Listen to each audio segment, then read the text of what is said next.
En la primavera de 1983 yo inauguraba una exposición en Roma, en la Galería Giulia, y fui pronto a la galería, porque esos días uno está un poco nervioso cuando abres una exposición en una ciudad como la ciudad eterna. De pronto apareció Calvino, Italo Calvino, que venía a ver una exposición mía. La verdad que me extrañó muchísimo porque yo además lo había visto en Naturales, es un icono, era un icono este hombre en Italia, pero nunca había hablado con él. Y me acerqué a él, que venía acompañado de una señora muy interesante, una señora con el pelo rojizo, y le dije: maestro, ¿cómo es que está usted aquí? ¿Quién le ha invitado? ¿Cómo se ha invitado? Dice: mire, me he encontrado por la calle unos carteles y he visto simplemente unos espárragos y unos hinojos, y naturalmente he pensado, este hombre sabe pintar, dado que poca gente, según él, sabía pintar. Me dijo que había venido a verme, que quería conocerme.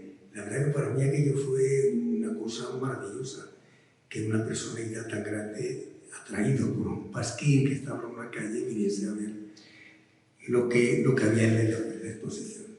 Me acuerdo que después empezó a llegar gente y Calvino se fue antes de que yo pudiese seguir a despedirme, pero aquello no terminó así. Para él terminó desafortunadamente de forma muy desagradable porque murió al poco tiempo. Y yo me fui a los Estados Unidos, me fui a Nueva York pensando estar 5 meses y allí me quedé 5 años.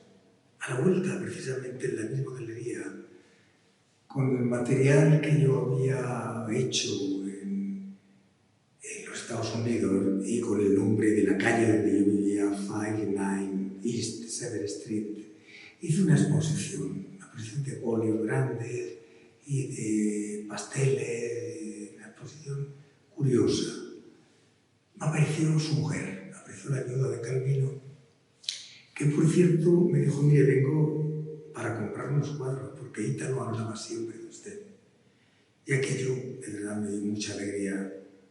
Y encima le voy a regalar un libro, no sé si usted conoce Las ciudades invisibles. Y le dije: no la he leído nunca.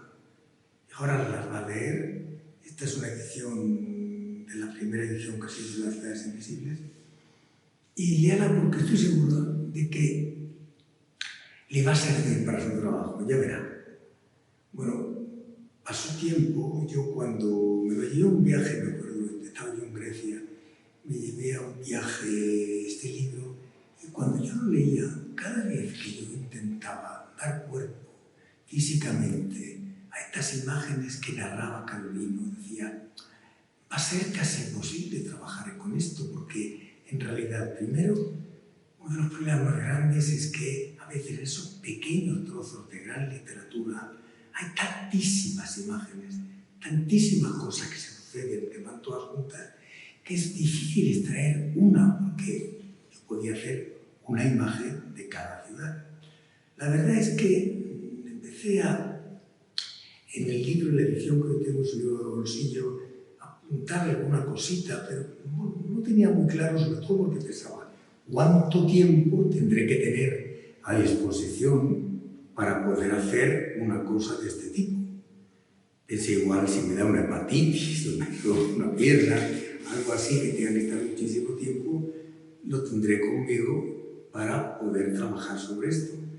Pero de pronto sucede, a la vuelta de la esquina te estaba esperando algo interesante, y era que se quería hacer, había un editor que quería hacer con 10 o 12 grabados una cosa de cualquier idea que yo tuviese.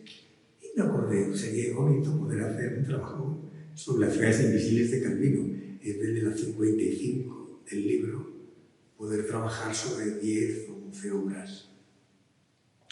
Y así fue que empecé a trabajar, sobre todo de los dibujos que yo había hecho en el libro, de las cosas más sencillas, por olvidar algunas de las cosas, partiendo que el libro en realidad pues, no es una historia que en realidad, aunque tiene un personaje que es el Kublai Khan y es Marco Polo que viene de un país lejano, de Occidente, pero en el fondo, cuando empiezas a leerlo, en las pocas líneas que lees te das cuenta que es todo un mare magnum de historias que van todas juntas, entrelazadas, y que cosas que podían pasar con 1300 o así, pues no podían pasar con esos aviones, con esos trenes, y todo pasa ahí, porque contemporáneamente pasa un poco de todo.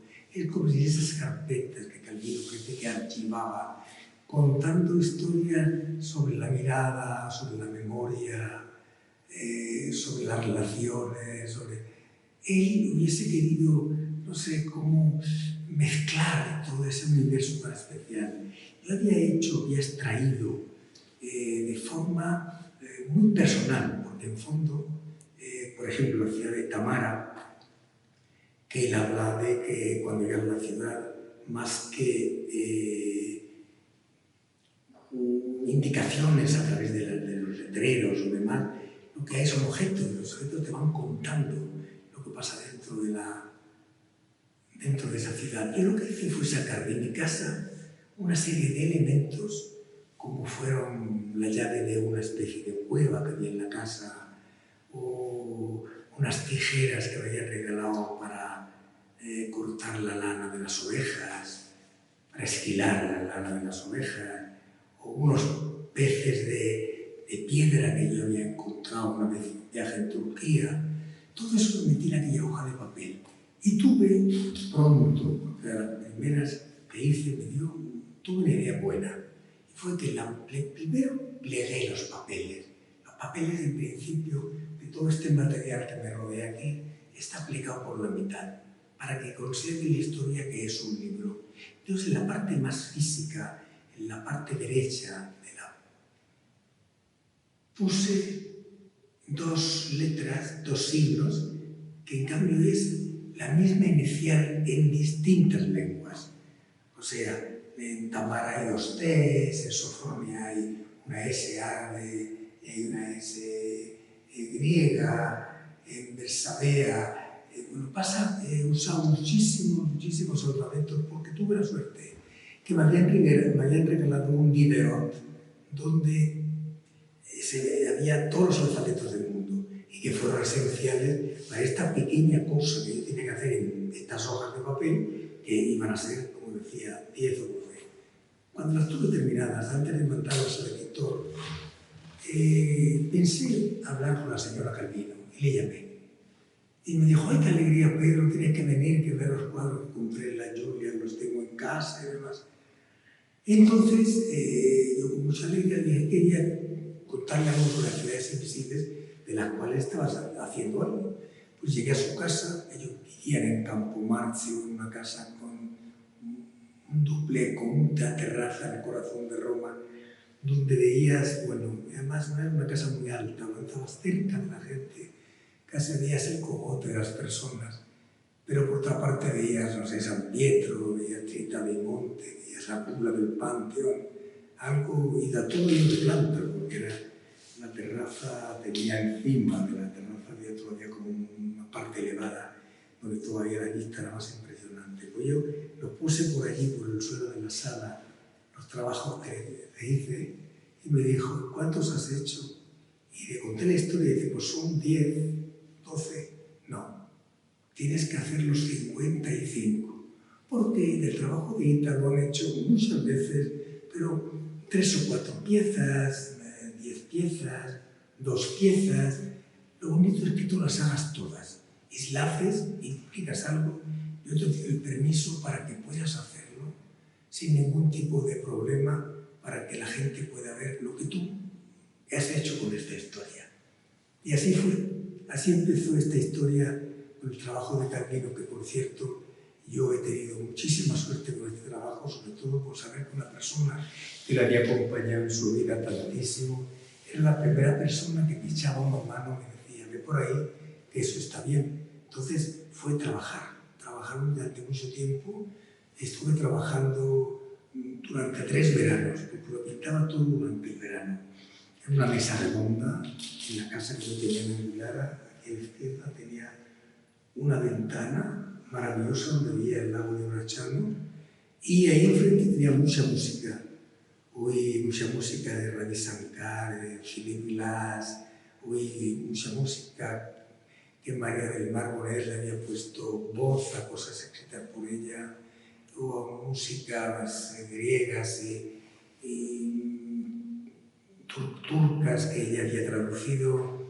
La verdad que fue un trabajo muy hermoso, del cual tengo un recuerdo fantástico, y la exposición se hizo, ahora está aquí, está en mi fundación, en Blanca, en la provincia de Murcia, pero partió de Roma, estuvo en Florencia, en el Palazzo Vecchio, y después estuvo en Sevilla, por ejemplo, en la Academia de Bellas Artes de Sevilla.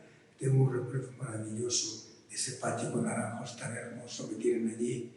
Y se ha movido mucho, ha ido a Italia varias veces y ha vuelto. Ahora, en cambio, no quiero moverla, quiero que cuando la gente tenga ganas de verla, que vengan aquí y juntos podemos hablar de esto. A veces ha habido gente que ha traído los libros, pero recuerdo cuando se expuso en Madrid, en el Centro Colón, hace años, al lado del Teatro Ferran Gómez, fue una cosa estupenda porque había un grupo de gente joven que habían memorizado parte de las ciudades invisibles, y entonces fueron conmigo recordando a través de las palabras el libro de Calvino. Parece que han pasado 50 años desde que este hombre hizo este trabajo, pero en realidad es una cosa que no se acaba nunca.